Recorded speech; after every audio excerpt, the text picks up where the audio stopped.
Asociación Mujeres Transformando, frente al COVID-19, continúa fortaleciendo nuestra base organizativa en temas de derechos laborales, autonomía de la mujer y talleres de violencia hacia la mujer.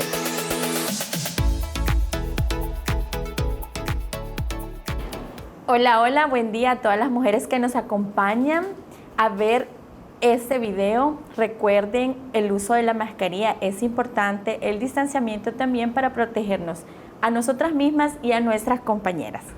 Este día vamos a tratar un tema súper importante. Es el convenio 177 sobre el trabajo a domicilio.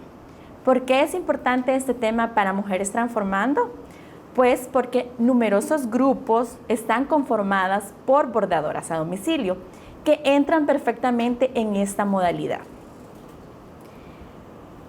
Este convenio define el trabajo a domicilio como significa el trabajo que una persona designada como trabajadora a domicilio realiza, uno, en su domicilio o en otros locales diferentes o distintos del local del empleador.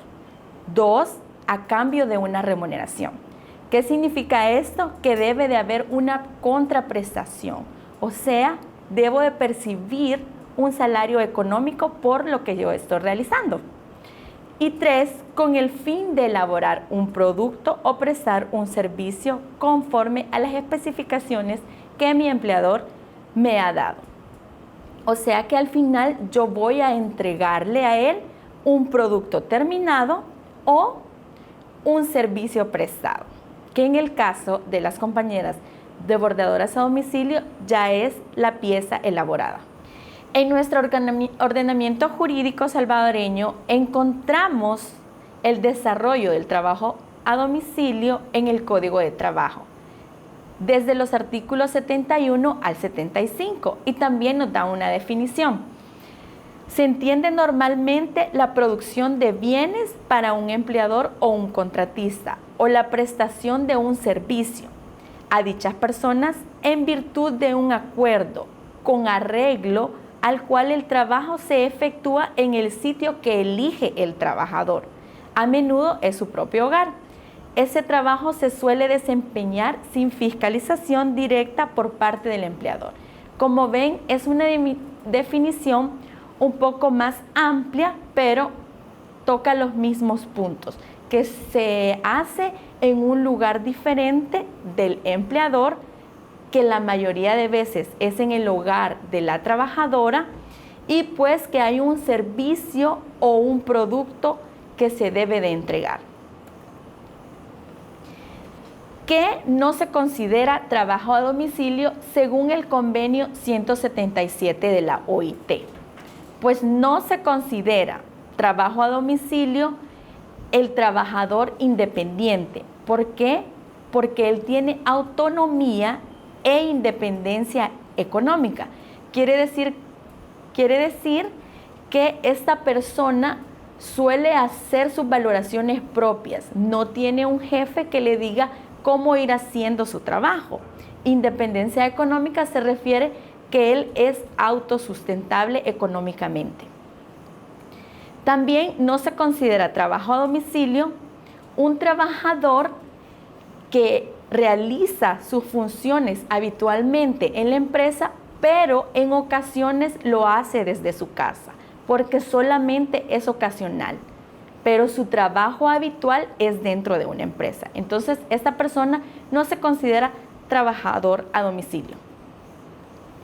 El artículo 3 del convenio nos dice que todo miembro que ratifique el presente convenio, o sea, todo país o todo estado que ratifique el convenio 177, deberá adoptar, aplicar y revisar periódicamente una política nacional que desarrolle esta modalidad del trabajo a domicilio para mejorar la situación de los trabajadores y trabajadoras. Esta política se va a realizar en conjunto o se le va a consultar a las organizaciones de empleadores, de trabajadores a domicilio, o organizaciones sindicales o organizaciones no gubernamentales pero que protejan esta modalidad. Vamos a leer en conjunto el artículo 4 del Convenio 77. Nos acompañan en la lectura y dice, este artículo se subdivide en dos. El numeral 1, dice, en la medida de lo posible, la política nacional en materia de trabajo a domicilio deberá promover la igualdad de trato entre los trabajadores a domicilio y los trabajadores asalariados, teniendo en cuenta las características particulares del trabajo a domicilio y cuando proceda las condiciones aplicables a un tipo de trabajo idéntico o similar efectuado en una empresa. ¿Qué nos dice este artículo? Pues este artículo nos dice que la política nacional que veníamos hablando en el artículo 3, que tiene que desarrollar el Estado que ratifique este convenio, deberá promover la igualdad.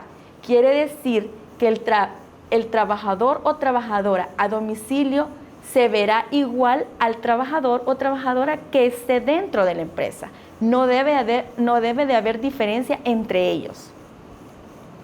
También nos dice que se tienen que tomar en cuenta las condiciones y las particularidades del trabajo a domicilio.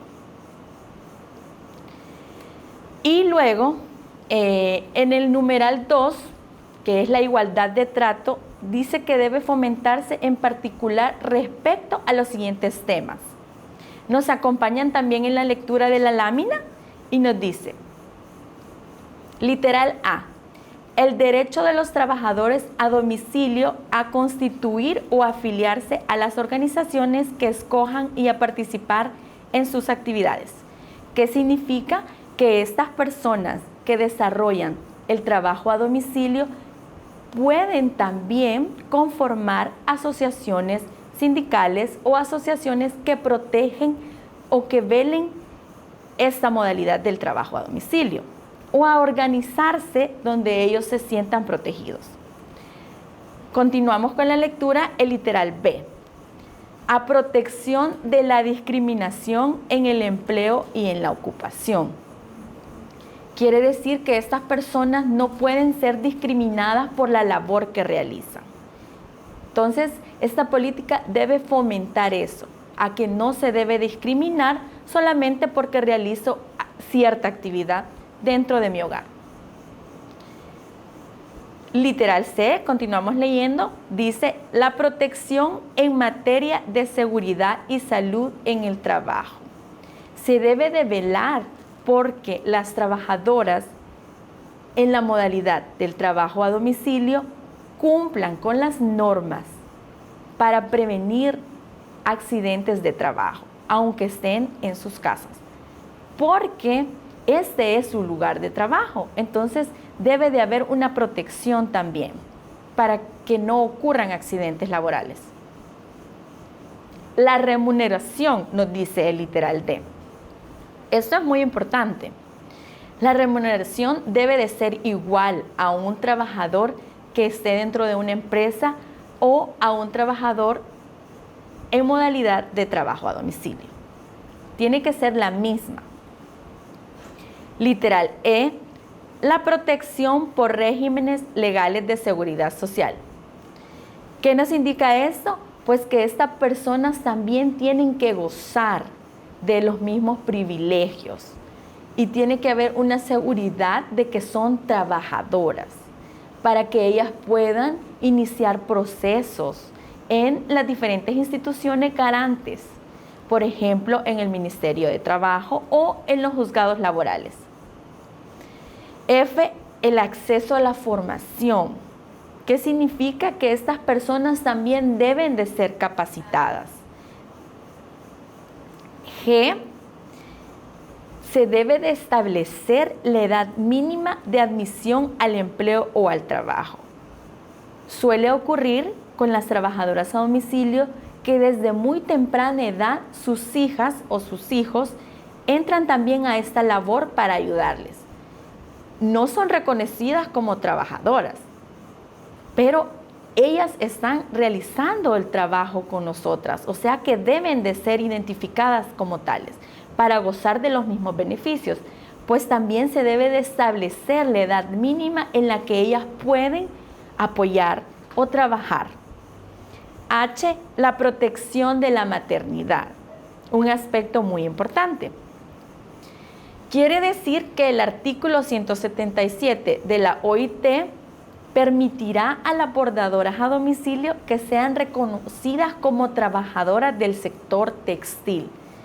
Esto es algo muy importante porque se establece que deben de tener las mismas oportunidades, garantías y derechos que una persona que trabaja en el área textil deben de tener. Por ejemplo, el salario mínimo vigente, que es acreedora una persona trabajadora de las maquilas, debe de ser también para una persona trabajadora a domicilio, en nuestro caso, una bordadora a domicilio. Dice que también pues, la regulación de los horarios de trabajo. Se va a definir una jornada laboral al ratificar ese convenio. Vamos a tener una jornada de 44 horas semanales, como lo indica el Código de Trabajo. Va a haber un día de descanso remunerado. O sea, que usted va a trabajar sus 44 horas y por haber trabajado esas 44 horas va a obtener un día de descanso que tendrá que ser pagado. Va a tener vacaciones, licencias por enfermedad o maternidad, las garantías que se le ofrecen a una persona en estado de embarazo también, el acceso a la formación como veíamos, el derecho de constituir o afiliarse a las organizaciones que ustedes libremente escojan, que por su autonomía ustedes decidan integrar, y a la cobertura del Instituto Salvadoreño del Seguro Social y a un sistema de pensiones. Por eso es muy importante que conozcamos el contenido de este convenio y cuál es la importancia de que el Estado salvadoreño también lo ratifique. Muchas gracias por su atención prestada. Recuerden que cualquier duda pueden escribirnos al chat de la institución o también lo pueden hacer cuando nosotros lleguemos a dar talleres presenciales. Nos pueden preguntar acerca sobre los talleres que hemos realizado. Muchas gracias por su sintonía y nos vemos en la próxima ocasión.